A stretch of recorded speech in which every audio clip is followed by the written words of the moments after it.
धन्यवाद भाई, धन्यवाद। मैं अच्छा हूं। ओके, आज पहला सवाल आपसे यही करूंगा। संसद का सत्र तो शुरू हो गया, लेकिन सब जगह चर्चा हो रही है यूजीसी के नए नियमों की, जिन पर सुप्रीम कोर्ट ने आज स्टे दे दिया, रोक लगा दी और उनकी कड़े शब्दों में आलोचना की है। आपका पहला रिएक्शन क्या है? क्योंकि आप तो हमेशा पिछले 5-7 दिनों से लगातार यूजीसी के नियमों के पक्ष में बोल रहे थे। अब स्टे हो गया है, रोक दिया सुप्रीम कोर्ट ने। देखिए मानक भाई, मैं तो एक अधिवक्ता हूं और माननीय सर्वोच्च न्यायपालिका का सम्मान करता हूं। तो मैं मानता हूं कि जो फैसला वहां दिया गया है वो फैसला सरकार के कमजोर पक्ष की वजह से हुआ है। अगर सरकार मजबूती से अपना पक्ष रखती और सरकार की कथनी और करनी फर्क नहीं होता तो फिर वहां स्टे नहीं होता। अगर हम फैक्ट रख पाते कि 118% की वृद्धि, और ये प्रयास करते बताने का कि आप ही के द्वारा कहा गया था रोहित वेमुला और डॉक्टर पायल के केस में कि इस पे सख्त कानून जो है बनने चाहिए, तो गाइडलाइन ही बनी है ना। तो अभी तक उस तरह कोई मामला नहीं है। कोई कानून ऐसा जिसका दुरुपयोग नहीं हो सकता। जब उसका प्रयोग होगा तो उसका दुरुपयोग भी होगा। तो अभी तक तो इस मामले में तो कुछ हुआ ही नहीं था अभी तक, तो फिर किस आधार पर स्टे हुआ? कई बार ऐसा लगता है ना, मेरा पर्सनल व्यू ये है कि जातीय भेदभाव को लीगलाइज कर दिया गया इस फैसले के आधार पर, मैं ये कह सकता हूं। ओ, बहुत बड़ी बात कह रहे हैं आप। आप कह रहे हैं जातीय भेदभाव को सुप्रीम कोर्ट ने लीगलाइज कर दिया, कानूनी जामा पहना दिया एक तरह से। आप ये जानते हैं कि सुप्रीम कोर्ट में कितने मामले पेंडिंग पड़े हैं? 69 शिक्षक भर्ती में 20,000 पदों पर घोटाला हुआ था, 1 साल से पेंडिंग पड़ा हुआ है। और मध्य प्रदेश के 27% पिछड़े वर्ग को आरक्षण मिले, वो भी पेंडिंग पड़ा हुआ है। लेकिन यहां कल ये दाखिल हुआ और आज सुनवाई होगी। तो जब सुप्रीम कोर्ट जो है, जिनके ऊपर जिम्मेदारी है संविधान की व्याख्या की और न्याय सुनिश्चित करने की, वहां से कमजोर वर्गों के जो मामले जाते हैं वो पेंडिंग पड़े रहते हैं या उन पर निगेटिव ऑर्डर आते हैं। और जहां इस तरह के मामले जाते हैं जिसपे अभी तक कोई मामला ही नहीं आया है, क्या इस यूजीसी गाइडलाइन के बाद कोई एक मामला कहीं दर्ज हुआ है? अभी तो इक्विटी कमेटी नहीं बनी है। नहीं, आप सही कह रहे हैं, आधार पे माना जाए भाई सही कह रहे हैं, सही कह रहे हैं। लेकिन मैं सुप्रीम कोर्ट ने जो चिंताएं जताई हैं, मैं उस पर आपकी सीधे सीधे राय जानना चाहता हूं। सुप्रीम कोर्ट ये कह रहा है कि एक तो सबसे पहले ये बड़े अस्पष्ट किस्म के नियम बनाए गए। भाई जातिगत भेदभाव या जातिगत प्रताड़ना, शोषण कुछ भी हो सकता है। मतलब इतना वेग, इतना खुला, इतना अस्पष्ट तरह का आपने इसका परिभाषा इसकी दे दी है, कोई कुछ भी कह के कुछ भी आरोप लगा देगा। तो दुरुपयोग की सीधे सीधे आशंका है इसमें। नहीं, अस्पष्ट तो है, मैं इससे सहमत हूं, इसको ना नहीं कर रहा हूं। हाँ, अस्पष्ट है, इस बात पे मेरी सहमति है। हाँ। लेकिन मानक भाई, 498A पे सुप्रीम कोर्ट का ही ऑर्डर था ना, सुप्रीम कोर्ट का ही था ना कि भाई ये जो है ये टेररिस्ट वो है, एक्ट है। लेकिन जब गुजरात की सरकार गई कि सब इसको फैमिलियर कर देते, इसमें गिरफ्तारी रोक लगाते, तो हाई कोर्ट ने रोक लगा दी ना कि भाई ऐसा नहीं कर सकते हैं। आप समझ रहे, कोई कानून ऐसा है जिसमें फॉल्स केस ना रजिस्टर्ड हुए? इसमें तो रजिस्टर्ड ही नहीं हुआ भाई कोई। मैंने तो मांग की, अगर आपने देखा हो, ध्यान दिया हो, तो ये तो केंद्रीय विश्वविद्यालय हैं। मैंने तो मांग की कि आईआईटी में, एनआईटी में, आईआईएम में, मेडिकल कॉलेजेस में, एम्स में, जितने भी वर्क प्लेस हैं, कृषि विद्यालयों में, तमाम टेक्निकल यूनिवर्सिटी में भी इक्विटी कमेटी बननी चाहिए। और ऐसी कमेटी बननी चाहिए जिसपे किसी का ऑब्जेक्शन ना हो। ठीक है, वो बननी चाहिए और इक्विटी कमेटी बना के हम ये भेदभाव, सबसे इंपॉर्टेंट ये है कि भेदभाव ना हो। हाँ। लेकिन भेदभाव में 118% की वृद्धि हुई है। हाँ। इसको तो नकारा नहीं जा सकता। ये तो हमने रिपोर्टिंग नहीं की है। लेकिन एक बात बताइए ना, इसका जो ऑथेंटिक डेटा बनाया वो तो एजेंसियों ने बनाया है। बड़ी बुनियादी सी बात है। उस कमेटी में जब यूजीसी बोल रहा है SC, ST, OBC, दिव्यांग और महिला, इसको ले लेना चाहिए। भाई किसी जनरल कास्ट के व्यक्ति का क्यों नहीं होना चाहिए उसमें कमेटी में? वरना जिसका बस चलेगा वो सारे ही डाल देगा SC, ST, OBC को। और जिसका बस चलेगा, अगर ये फाउंडेशन नहीं होगी, तो जब ये वो नहीं था सिस्टम में, रिजर्वेशन नहीं था, तो पिछड़े वर्ग के कितने लोग आ जाते थे? जहां सिस्टम में आप देख रहे हो कितने बैकलॉग से चला रहे हैं। 80% के बैकलॉग से सेंट्रल यूनिवर्सिटी OBC, 83% का बैकलॉग ST और 64% का बैकलॉग शेड्यूल कास्ट का। जहां रिप्रेजेंटेशन में ऑलरेडी कमी नहीं है, वहां 3 दिन में AWS आ जाता है भाई, कानून बन जाता है, कोई विरोध नहीं करता। आप मुस्कुराएंगे मानक जी अगर मैं कुछ कहूंगा? कहूं? कहिए बिल्कुल मानक साहब। हाँ बिल्कुल कहिए। अगर आप ये कह रहे हैं कि इक्विटी कमेटी में सामान्य जाति का व्यक्ति, इन्होंने इसको डिक्लेयर नहीं किया कि होना चाहिए, जबकि उसमें 7 लोग बचे हैं, जिसमें महिला भी सामान्य हो सकती है, दिव्यांग भी सामान्य हो सकते हैं। तमाम यूनिवर्सिटियों के जो वाइस चांसलर वो तो सामान्य जाति के हैं, ये तो किसी छिपा हुआ नहीं है। 3 प्रोफेसर, ये तो बैकलॉग है, ओबीसी के तो प्रोफेसर नहीं मिलेंगे आपको इस कमेटी के लिए। मैं चैलेंज करता हूं, अगर आपको यूनिवर्सिटियों में प्रोफेसर मिल जाए, उनकी संख्या कम है, एसटी के भी नहीं मिलेंगे। लेकिन सुप्रीम कोर्ट में भी तो रिप्रेजेंटेशन नहीं है हमारा, तो सुप्रीम कोर्ट के जज क्या बायस्ड होकर हमारे खिलाफ कुछ ऑर्डर कर सकते हैं? हम तो नहीं मानते इस बात को।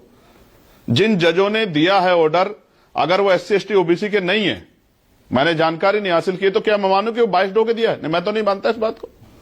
मेरी तो असहमति, मुझे लगता है न्यायपालिका स्वतंत्र है और वो सबके लिए ठीक है। लेकिन क्या इस बात का ऑब्जेक्शन एससी एसटी ओबीसी के लोग लगा दें? ठीक है कि भाई न्यायपालिका में जो है हमारा रिप्रेजेंटेशन नहीं है, मानक भाई। ठीक है, वहां के जो जजेस चंद्रशेखर भाई, आपने मिसयूज की बात कर ली। एक मिनट सुन लो, एक मिनट सुन लो, एक मिनट सुन लो मानक भाई। तो क्या एससी एसटी ओबीसी के लोग कहें कि ये जो वो दिया, हमारा तो व्यक्ति नहीं था वहां, तो इसका मतलब हमारे खिलाफ इसलिए आ गया, हमारा व्यक्ति नहीं था? नहीं नहीं, ऐसा नहीं है। आप समझो मेरी बात को। ये इसलिए वो रखा गया है, पैरामीटर बनाया गया कि भाई इन वर्गों का रिप्रेजेंटेशन हो, क्योंकि जब बनाने वाला बनाएगा तो ऐसा ना हो इनमें से एक भी ना रखे। अच्छा ठीक है, इसलिए रखा गया है। ठीक है, ओके, ऑल राइट, ओके। मान लीजिए, मैं कह रहा हूं, चलिए आपने मिसयूज की बात कर ली, आपने कमेटी की बात कर ली, ये ओबीसी को इसमें डालने की क्या जरूरत है? एससी एसटी के ठीक है, आप बोलिए, चलिए, उनका तो हमेशा से एक इतिहास रहा है। ओबीसी को भी डाल दिया आपने मान लिया कि जो प्रताड़ना करेगा, प्रताड़ित करेगा, शोषण करेगा, वो जनरल कास्ट का ही होगा। पहले ही अपराधी मान लिया आपने, जनरल कास्ट के सारे अपराधी, एससी एसटी ओबीसी के सारे पीड़ित। मानक भाई, क्यों मुझसे कहलवाना चाह रहे हैं? एक पूर्व मुख्यमंत्री हैं उत्तर प्रदेश के, पूर्व मुख्यमंत्री, कार्यालय जिस दिन खाली किया था गौमूत्र से उसका शुद्धिकरण करवाया था। एक जज हैं मुरलीधर, जस्टिस मुरलीधर, इलाहाबाद से, जब कार्यालय खाली किया ना तो गौमूत्र से वो कराया था।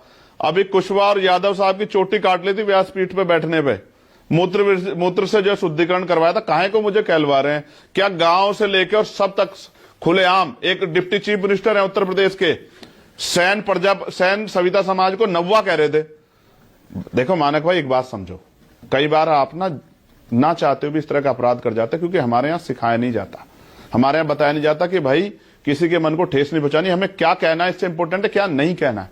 आप समझे मेरी बात को? मैं किसी को अपराधी नहीं घोषित कर रहा हूं, लेकिन मैं आपको ये कहना चाहता हूं कि भाई जिनका कोई एक केस बता दो आप पिछले 10-12 साल के स्टडी में कि दलित पिछड़े वर्ग के बच्चों ने सामान्य जाति के बच्चों को जाति के आधार पर भेदभाव शोषण किया, आप बता दो आपके उसमें आया। अच्छा, एक काम करिए, फिर एक काम करिए, ठीक है, आप एक काम करिए, फिर आज आप कह दीजिए चंद्रशेखर आजाद, आप कह दीजिए कि ओबीसी ने कभी भी एससी एसटी का शोषण नहीं किया। नहीं, एक सेकंड, अब आप क्लियर कर दीजिए, आप बोल दीजिए ओबीसी ने कभी एससी एसटी का शोषण नहीं किया। पहले मानक भाई मेरी बात सुनो। मानक भाई, जब तक आप मेरी बात नहीं सुनोगे तब अब आप सवाल मुझसे कहोगे कि फिर आप चंद्रशेखर जी मोदी जी की तारीफ करके कह दीजिए कि ये किया उन्होंने। मैं ये बात बिल्कुल कह देता, अगर 12 साल में उन्होंने इस 80% रिप्रेजेंटेशन को, बैकलॉग को पूरा कर दिया होता, अगर उन्होंने सरकारी संस्थान भेज के आरक्षण को खत्म ना किया होता, तो मैं कह देता। मैं कह रहा हूं, मैं कह दूंगा, अगर वो पार्लियामेंट में बिल ले आए, मैं बिल का समर्थन करूंगा। जो गाइडलाइन बनी है इस पे आप बिल बनवा दो, तमाम जो है वर्क पैलेस पे, मैं इसका समर्थन करूंगा, धन्यवाद दूंगा मोदी जी का। एक बात, वो बैकलॉग पूरा कर दें स्पेशल ड्राइव चला के, मैं उनका धन्यवाद करूंगा, स्वागत करूंगा उसका। बैकलॉग चला के इसको पार्लियामेंट चल रही है अभी कर दे। और मैं आपको बताता हूं, सुनना चाहते हैं आप सरकार कितनी देसी है? आप सुनिए फिर। 1 फरवरी को जगतगुरु सतगुरु रविदास महाराज की जयंती है। पूरे देश दुनिया में उनके मानने वाले लोग रहते हैं। अभी तक सरकारों ने अवकाश घोषित नहीं किया। पिछली बार मैं लड़ा था तब जाके एक दिन पहले अवकाश घोषित किया था, एक दिन पहले, 12-12 घंटे पहले। और दूसरे धर्म का धार्मिक आयोजन होता है तो अधिकारी जाके पैर दबाते हैं, हेलीकॉप्टर से फूल बरसाए जाते हैं, उनके लिए लाइटिंग लगती है, व्यवस्था होती है, सफाई होती है। तो मैं पूछना चाहता हूं, कहां से देसी सरकार हमारी? अगर होती तो 25 करोड़ से ज्यादा आबादी मानने वाले, जहां खुद प्राइम मिनिस्टर जाएंगे, आप देख लेना, बनारस जाएंगे प्राइम मिनिस्टर और बड़े बड़े नेता, हो सकता है चीफ मिनिस्टर पे जाए। अभी तक अवकाश घोषित नहीं किया। क्यों नहीं किया? अच्छा, ठीक है, क्योंकि हमारी धार्मिक जो है आस्था से किसी को कोई फर्क नहीं पड़ता। ठीक है, इसलिए कह रहा हूं, आप बैकलॉग भरवाइए ना। अच्छा ठीक है, ओके चंद्रशेखर भाई, मैं फिर से पूछ रहा हूं, तो ये क्लियर कर दीजिए, आज कह दीजिए कि ओबीसी के जाति में जो लोग हैं उन्होंने कभी एससी एसटी वालों का शोषण नहीं किया, उनको प्रताड़ित नहीं किया, सिर्फ जनरल कास्ट ने किया है। बोल दीजिए। नहीं, बिल्कुल नहीं। इस बात को, गलत बात को मैं क्यों भर दूं? जिसको जहां मौका मिला है, अगर कहीं कहीं बहुसंख्यक है तो वो इसका फायदा उठाता है, इसमें कोई दो राय नहीं है। लेकिन क्या कभी शेड्यूल कास्ट के लोगों ने अगर कहीं ओबीसी ने किया तो ऐसा थोड़ी कह दे कि उन पर कार्रवाई ना करो? भाई कोई गलत करेगा, अपराध करेगा तो उस पर कार्रवाई होगी। लेकिन इसमें सबसे बड़ा सवाल क्या पड़ता है, मैं आपको बताता हूं। बड़ा अच्छा सवाल आपने कर दिया। आपने इक्का फेंका है तो अब आप सुन लो, तुरुप से उसकी काट क्या है ये भी आप जान लो। जितने सामान्य जाति के लोग बीजेपी में बैठे थे, बताओ किसने जो है इसके फायदे क्यों नहीं गिनाए? क्योंकि सरकार की जानकारी में आया ये। जैसे आप कृषि कानून पे गिनाते, 370 पे गिनाते, 3 तलाक पे, जो आपसे जिनको आप जानते भी नहीं थे उन पे गिनाते थे। और ये विचार का फर्क है, आप समझो। जो ऐसी पार्टियों में जो सामाजिक न्याय को मानने वाली, वहां का ब्राह्मण भी, वहां का राजपूत भी, वहां का भूमियार भी कह रहा है कानून ठीक है। और जो सामाजिक न्याय को नहीं मानते उनका तो SC ST OBC भी कह रहा है कि भाई ये गलत हो गया। आप मेरी बात को समझो जो मैं आपको कह रहा हूं। ये दलित पिछड़ों के हितैषी लोग है ही नहीं, और कभी दलित पिछड़ों का हितैष सोच नहीं सकते। मैं आपको बहुत जिम्मेदारी से कह रहा हूं। मैं आपकी दाद दे रहा हूं, पिछड़ों के लिए सबसे मैं आपकी दाद दे रहा हूं, मैं आपकी तारीफ करना चाहता हूं। मानक भाई, एक सेकंड रुकिए, मैं आपकी तारीफ करना चाहता हूं। रुकिए ना मानक भाई, एक सेकंड। अच्छा बोलिए। मानक भाई एक सेकंड बोलिए, इसके बाद करना। हाँ। मैं आपको मौका दूंगा। वैसे कहते हैं मीडिया में अगर कोई तारीफ आपकी कर लेना तो समझ लो कि आपका बस समझ लो क्या होने वाला। हमारे यहाँ तो चौधरी चरण सिंह जी कहते थे मीडिया आपकी तारीफ करो, मान लो आप बिक गए। लेकिन मानक भाई मैं ये कह रहा हूं, दलित पिछड़े वर्ग के लोगों की एकता का हम कितने लंबे समय से प्रयास कर रहा था। अब देखो क्या हुआ है। दलित पिछड़ों के नेता बोले नहीं, दलित पिछड़ों के पढ़े लिखे वर्ग में जो उनका ब्रेन है, जो यूनिवर्सिटियों में, कॉलेजों में, आज उनके मन में चिंता है। आज उनको कौन दिख रहा है कि सिर्फ चंद्रशेखर बोल रहा है और कोई नहीं बोल रहा है। इसका मतलब उनके साथ अन्याय होगा तो सिर्फ चंद्रशेखर खड़ा होगा। और आप इस बात को भी बहुत गहराई समझो। आज जो चुप्पी है, मैं सामान्य जाति के उन नेताओं का धन्यवाद करूंगा जिन्होंने अपने समाज के लिए, जो कभी हुआ भी नहीं अपराध, उसके लिए वो सड़कों पर उतर के आए, उनको बधाई। लेकिन जो दलित पिछड़े चुप थे, आदिवासी नेता चुप थे, जो पार्टियां चुप थी और उनके सामाजिक न्याय की बात करते, उनसे भी ये पढ़ा लिखा समाज अब जवाब मांगेगा, उस सवाल खड़ा करेगा कि भाई आप कैसे हमारे नेता हो? जब हम पे मुसीबत आती है तब तो भाग जाते, तब तो चंद्रशेखर रहता है, और जब वोट की बारी तो आप आ जाते हो हाथ जोड़ के कि भाई हम आपके साथ हैं, हम आपके साथ हैं, हम साथ आपके। ठीक है, बहुत बढ़िया, मीठा सही मीठा कह रहे हैं। गप गप, बिल्कुल सही कह रहे हैं आप, बिल्कुल सही कह रहे हैं आप। उन गिने चुने नेताओं में जो खुलकर मीडिया में बोल रहे हैं, सारी पार्टियों के प्रवक्ता गायब हो गए। चंद्रशेखर भाई एक सेकंड, आप सही कह रहे हैं, मैं आपसे सहमत हूं। सारी पार्टियों के प्रवक्ता, नेता, सांसद, MLA सब गायब हो गए आप गिने चुने नेताओं में। लेकिन मैं आपकी तारीफ करना चाहता हूं, आपने दिल खोलकर ईमानदारी से कहा कि SC ST को OBC ने भी दबाया और प्रताड़ित किया, उसका शोषण किया। अगर ऐसा है तो ये UGC के नियमों में, बिना जाने, रुकिए बिना जाने, जो जान गया वो तो भाई मानता है, भाई से ज्यादा। अरे सवाल तो सुनिए, UGC के नियमों में SC ST के साथ OBC को क्लब कर दिया गया है भाई साहब। उधर सिर्फ जनरल कास्ट ही प्रताड़ित कर सकता है। अगर OBC के किसी छात्र ने SC ST छात्र को प्रताड़ित किया तब क्या करेगा वो? आपका सवाल हो गया? हाँ, सवाल हो गया आपका? हाँ, या अभी सवाल रह रहा है जैसे आप रोक रहे थे बीच में?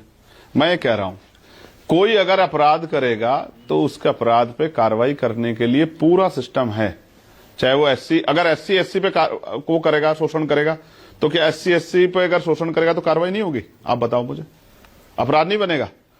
अगर कोई SC किसी के SC की हत्या कर देगा या उसको जो है और नुकसान पहुंचा देगा तो कार्रवाई नहीं होगी? मानक भाई, SC ST OBC ये एक ही परिवार है। जो लोग समझ गए हैं वो एक दूसरे के साथ खड़े, जो नहीं समझे हैं वो एक दूसरे पे अन्याय अत्याचार भी कर रहे हैं और मोहरे भी बन रहे हैं। जिस दिन ये समझदार बन जाएंगे कि मंडल कमीशन में कौन इनका विरोध कर रहा था और आज जो है कौन विरोध कर रहा है, ये जो भाईचारे का, मानक भाई बहुत सॉलिड बात बता रहा हूं, ये जो भाईचारा था ना, हिंदू भाईचारा, और ये जो भाईचारा था, क्या नाम, हमें जो है हिंदू राष्ट्र बनाना, कहां गया ये तो एक हफ्ते में दूर हो गया। क्योंकि हिंदू भाईचारा बनाने वाले भाई अपने पिछड़े हिंदू भाइयों के, दलित हिंदू भाइयों के सिर्फ इस आधार पे कि उनके साथ शोषण ना करे, यही लोग, उस पे ही एक गाइडलाइन बनी तो उसी पे भाईचारा खत्म हो गया। प्रधानमंत्री क्या क्या शब्द कह रहे थे, आपने नहीं देखा? हाँ। हिंदू राष्ट्र जिसको कहते हैं, हिंदू अर्ध सम्राट, क्या हुआ उसका? ठीक है, ठीक है, ये सब देश ने देखा कि इस देश में जातियां हैं और जब जिसके ऊपर आंच आती है ना, वो फिर भाईचारे को छोड़ के पहले वो हो जाता है। आज क्यों लिख रहे हैं सवर्णों खिलाफ है? ठीक है, आज सवर्णों खिलाफ क्यों लिख रहे हैं? आज क्यों कह रहे हैं हिंदू खिलाफ नहीं है? और ये हिंदुओं के लिए नहीं आया क्या? ये ठीक है, ये जो पिछड़े वर्ग के हिंदू उनके लिए, चंद्रशेखर भाई आपने जो जवाब दिया ना, आपने जो जवाब दिया उसको मैं ऐसे समझ रहा हूं, उसको मैं ऐसे समझ रहा हूं, आपने कहा कि अगर कोई OBC वाला भी SC ST छात्र को प्रताड़ित करेगा, उसका शोषण करेगा, जातिगत टिप्पणी करेगा, भेदभाव करेगा, तो SC ST का वो छात्र एससी एसटी एक्ट में उस ओबीसी छात्र के खिलाफ भी शिकायत कर सकता है, यानी यूजीसी नियमों में इसके प्रावधान की जरूरत नहीं है। आप एससी एसटी एक्ट पे भी बात करना चाहते हैं क्या मानक भाई? आपके चैनलों में जो बैठ के वहां ज्ञान फैल रहे हैं और किस तरह की चीजें वो कर रहे हैं कि भाई कोई लड़की को कोई प्रपोज करेगा, एससी और बीसी का लड़का, और वो मना कर देगी तो वो एक्ट लगा देगा। ये इस पूर्वाग्रह से बाहर निकलिए मेरे भाई। 75 साल हो गए आजादी को, अब तो इस पूर्वाग्रह से बाहर निकलिए। आप अपने चैनल पे बिठा के मुझसे कहलाना चाहते हैं कि बीसी के खिलाफ एक्ट की कार्रवाई हो और ये एक विवाद खड़ा हो जाए, आप ये कहलवाना चाहते हैं? ना, बिल्कुल नहीं। मैं सिर्फ ये सुनना चाहता हूं, अगर एससी एसटी छात्र को किसी ओबीसी आप ये क्यों कह रहे हो? आप ये क्यों नहीं कह रहे हो? आप ये क्यों नहीं कह रहे हो? मैं कह रहा हूं, आप ये क्यों नहीं कह रहे हो मानक भाई कि जिसकी चोटी काटी गई थी क्या वो हिंदू नहीं था? जिसके कार्यालय का जो है पूर्व मुख्यमंत्री का गौमूत्र से जो है शुद्धिकरण कराया था, वो हिंदू नहीं था? जिसको व्यासपीठ पे बैठने पे जिसका मुंडन करवाया गया था, वो ओबीसी हिंदू नहीं था? क्यों करवाया गया? क्योंकि जातियों में वर्ण व्यवस्था, फिर जाति व्यवस्था, ऊंच नीच का भाव, ये सब चीजें मौजूद है। अपराध कोई किसी के साथ करे, उस पर कार्रवाई के लिए कानून बना हुआ है। और एससी एसटी एक्ट इसे यूजीसी से नहीं डिफाइन होता। ठीक है, वो तो पुराना है। ठीक है, वो तो बहुत पुराना है। अब मुझे बताइए, लेकिन जब एससी एसटी ओबीसी एकजुट हुए तो बहुत बड़ी तकलीफ हुई सब लोगों को। ठीक है, ये सब दिख रहा है। ठीक है। अब मुझे ये बताइए, 2012 के जो नियम थे उसमें ये झूठी शिकायत करने पर सजा का प्रावधान था, वो भी हटा दिया गया। भाई झूठी शिकायत तो कोई भी कर सकता है, बिना किसी डर के कर सकता है। सहमत हूं, बिल्कुल सहमत। हाँ, बिल्कुल सहमत हूं। हाँ, कब ना कर रहा हूं। हाँ, तो वो प्रावधान आना चाहिए ना। गाइडलाइन मैंने थोड़े बनाई है, लेकिन मैं आपको एक बात कह रहा हूं। ईडी का कन्वेंशन रेट पता है आपको क्या है? सीबीआई का लगभग 75% है। 25% मुकदमे में लोग बरी हो जाते हैं। तो सीबीआई के सारे अधिकारियों पर केस कर दो। मैं तो कह रहा हूं हर मामले में, हर धारा के साथ ये कनेक्ट कर दो कि अगर कोई झूठी वो कराएगा, 302 हो, 376 हो, 498 हो, ए हो, या कोई भी हो, 3556 हो, कोई भी हो, 101 हो, अगर कोई भी प्रावधान बना देना गवर्नमेंट कि अगर झूठी कराएगा तो खिलाफ कार्रवाई होगी। कौन मना कर रहा है? मैं कह रहा हूं आपसे, मैं एग्रीड हूं। लेकिन मैं आपसे पूछना चाहता हूं, ये जो ईडी ने इतने मामले दर्ज किए और बाद में कन्वेंशन रेट वो नहीं का, तो ये मीडिया जो डिबेट कर लेती है और तमाम तरह की क्रेडिबिलिटी कराती है, उसको वापस लौटा देगी क्या? ईडी के अधिकारियों पर केस कर दोगे क्या? ठीक है, ठीक है। सीबीआई पे कर दोगे? एनआईए पे केस कर दोगे? अच्छा, आप बताओ, कोई ऐसा मामला बता दो ना। हाँ, एक चीज और जिसमें अगर उसके बाद हो रहा हो। ठीक है, एक चीज और चंद्रशेखर भाई, एक चीज और मैं मानता हूं, देखिए एससी एसटी ओबीसी को आरक्षण भी दिया गया है, ऐतिहासिक तथ्य हैं। एक सेकंड, हमें पता है। मानक भाई, एक सेकंड, मानक भाई। अच्छा बोलिए, आप बोलिए। मैं कह रहा हूं हम मानते हैं ये बात, सबको पता है आरक्षण दिया गया एससी एसटी ओबीसी को, लेकिन ये यूनिवर्सिटी में, कॉलेजों में पढ़ने वाले छात्रों का क्या कसूर है? बच्चों को तो कम से कम पहले से अपराधी मानकर मत चलिए आप। या ये आप ये कहना चाहते हैं कि आजकल के जो बच्चे हैं वो भी इसी तरह के जातिवादी मानसिकता वाले हैं और वो एससी एसटी ओबीसी के छात्रों को प्रताड़ित करते हैं, जातिगत टिप्पणियां करते हैं, भेदभाव करते हैं? बच्चे भी? जवाब दूं? हाँ। एससी एसटी ओबीसी के जो बच्चे हैं, आप ये कहना चाहते हैं कि पूरा सिस्टम ये कहना चाहता है कि वो स्कूल में पढ़ने नहीं जाते, किसी पे आरोप लगाने जाते हैं? क्या उन पे इतना समय है कि वो अपनी पढ़ाई छोड़ के लोगों पे आरोप लगाते फिरेंगे? आप ये कहना चाहता पूरा सिस्टम बैठ के कि एससी एसटी के बच्चे जो है, ओबीसी के बच्चे पढ़ने नहीं जाते वहां यूनिवर्सिटियों में, और आप पढ़े लिखों के बच्चों की बात पूछ रहे हैं? पढ़े लिखे बच्चों की बात यह कि हायर एजुकेशन सेंटर में 118% की वृद्धि हुई है। ये किसने की? कौन है ये लोग? ये नीचे नहीं हुई है, प्राइमरी स्कूल में नहीं हुई है, वो काउंट नहीं होती है। 118% की वृद्धि, पायल तड़वी की संस्थानिक हत्या यही हुई हायर एजुकेशन सेंटर में। रोहित वेमुला की संस्थानिक हत्या यही हुई हायर सेंटर में। डेल्टा मैगवाल और तमाम कितने ऐसे मामले हैं। सुप्रीम कोर्ट का आज का जजों ने जो टिप्पणी की वो आपको पढ़ के सुना रहा हूं। नियमों में यह क्यों मानकर चला जा रहा है कि सिर्फ जाति आधारित भेदभाव है, अन्य आधारों पर भी तो उत्पीड़न होता है? भाई जैसे ये जो रेगुलेशन है ये ऐसी स्थितियों में भेदभाव को कवर करेगा क्या जहां जाति पहचान स्पष्ट ना हो? भाई देश के अलग अलग हिस्सों से जब कोई छात्र आते हैं उनके साथ उनके जहां से वो आते हैं उसके आधार पर उनके साथ भेदभाव होता है। याद है आपको? हाँ। नॉर्थ ईस्ट का जो बच्चा था, हाँ, देहरादून में, जिसकी स्थान के आधार पे लिखा है ना उसमें लिंग, स्थान, लिखा है ना, उसमें उन्होंने ऐड किया ना महिलाओं को, उसमें उन्होंने ऐड किया ना दिव्यांगजनों को, SC ST के साथ OBC को। नहीं, मेरे ख्याल से स्थान नहीं लिखा है, मैं दोबारा चेक कर लेता हूं, मेरे ख्याल से स्थान नहीं लिखा है। लिखा हुआ है, क्षेत्र लिखा हुआ है, आप पढ़ लो। अच्छा, मैं चेक कर लेता हूं, मैं चेक कर लेता हूं। लेकिन आप मानते हैं ना, लेकिन आप ये तो मानते हैं ना कि ये भी होना चाहिए। पूरी बात नहीं हुई, एक मिनट, मैं क्या कह रहा हूं। हाँ। मानक भाई, आप ये कहना चाहते हैं, यह पूरा सिस्टम ये कहना चाहता है कि SC ST के बच्चे बच्चियां, OBC के बच्चे बच्चियां वहां स्कूल में पढ़ने नहीं जाते हैं, वो आरोप लगाने जाते हैं, उन पर इतना समय है। आप इस बात को स्पष्ट करना, आप मुझसे बार बार कहते ना कि अपराधी मान लिया जाए।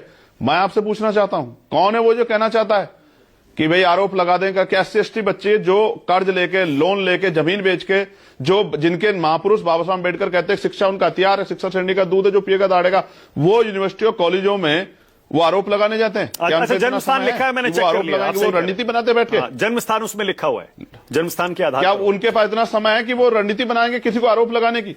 क्या वो पूर्वाग्रह रखते हैं? जो खुद पीड़ित हो पूर्वाग्रह रखते हैं किसी से? मतलब आप ये कहना चाह रहे हैं, मतलब आप ये कहना चाह रहे हैं चंद्रशेखर भाई, 100% SC ST OBC के बच्चे झूठ नहीं बोलते और 100% जनरल कास्ट के बच्चे अपराधी हो सकते हैं? नहीं, मैंने तो नहीं कहा 100% हो सकते। 100% होता तो ये क्राइम रेट बहुत ज्यादा बड़ा होता।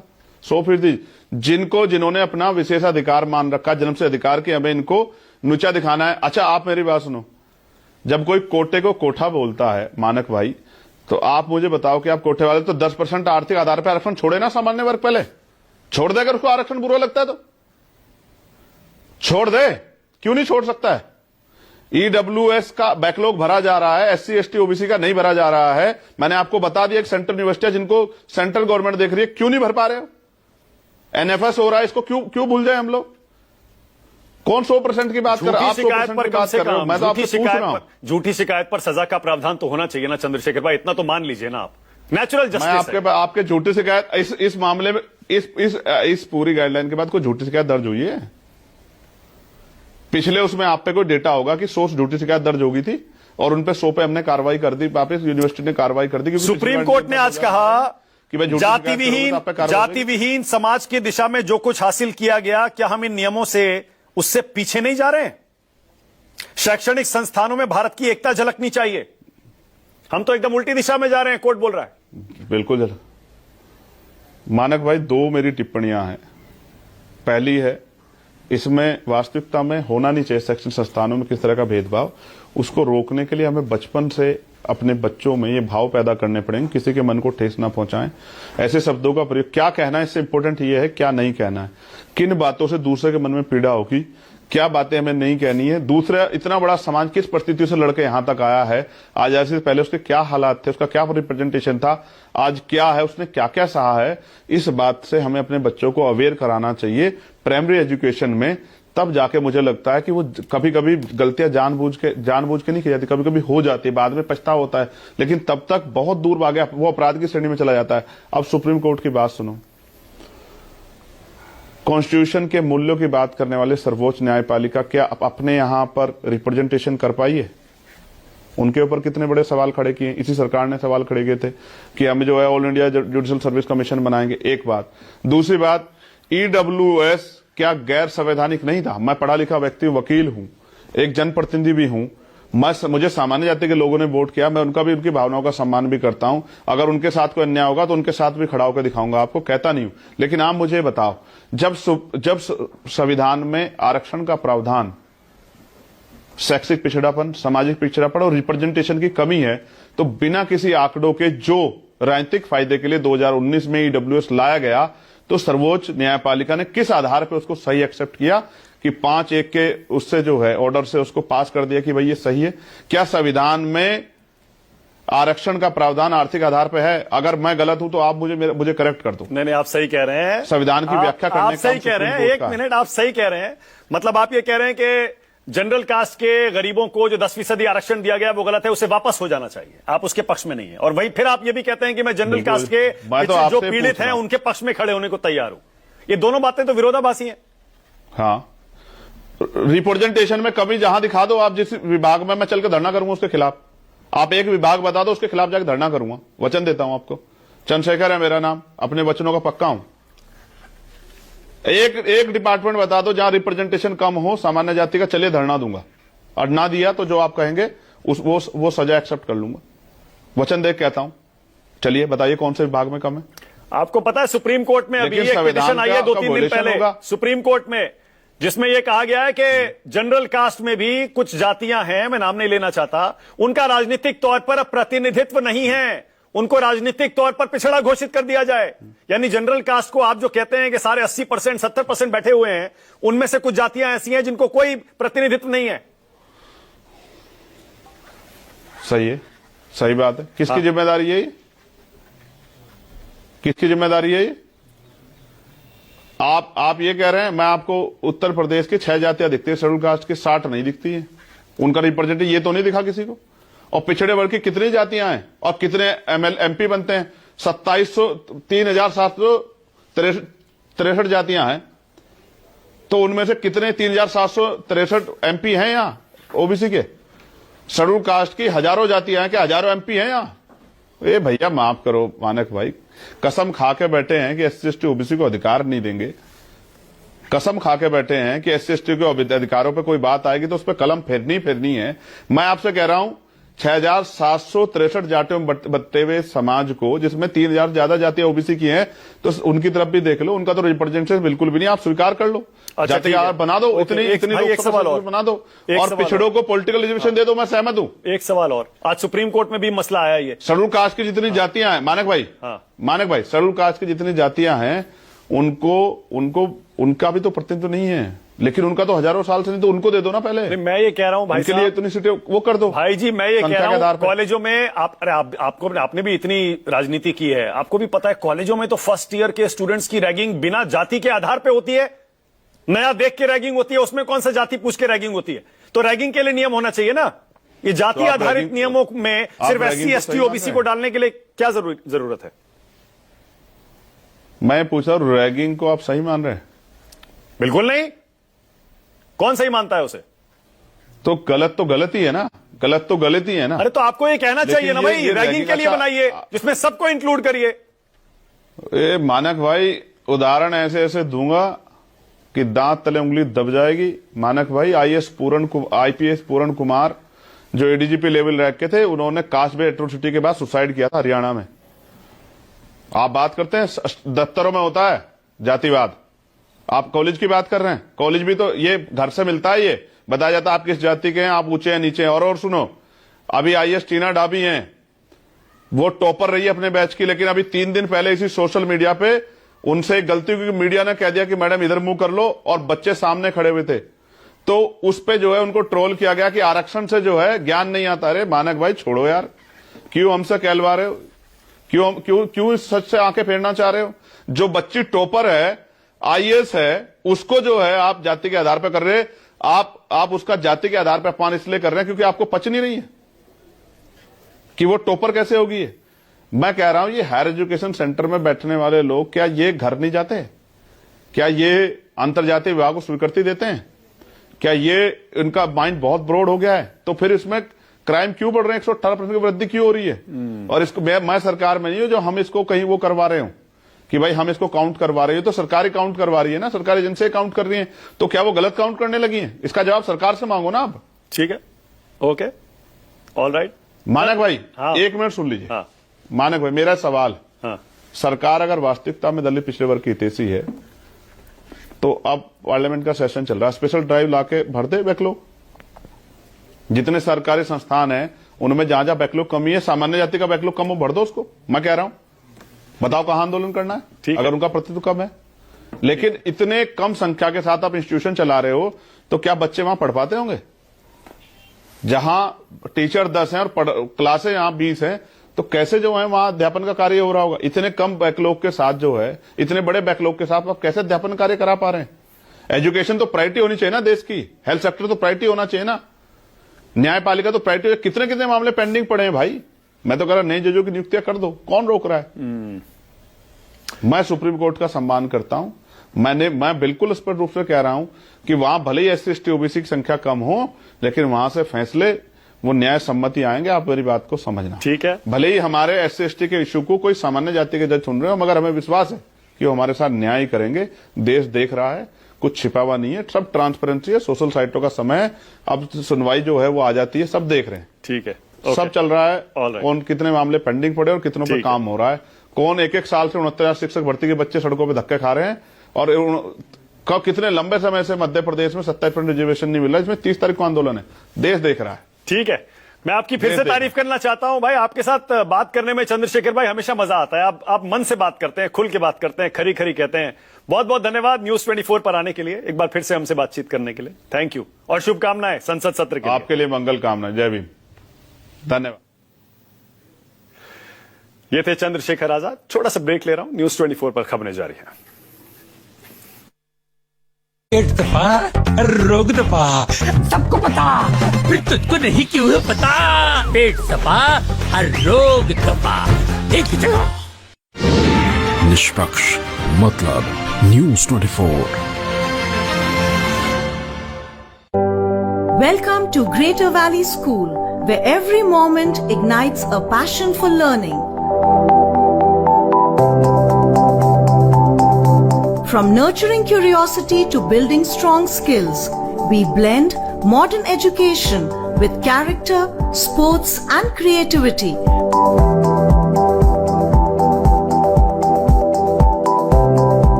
Preparing our students for a future full of endless possibilities.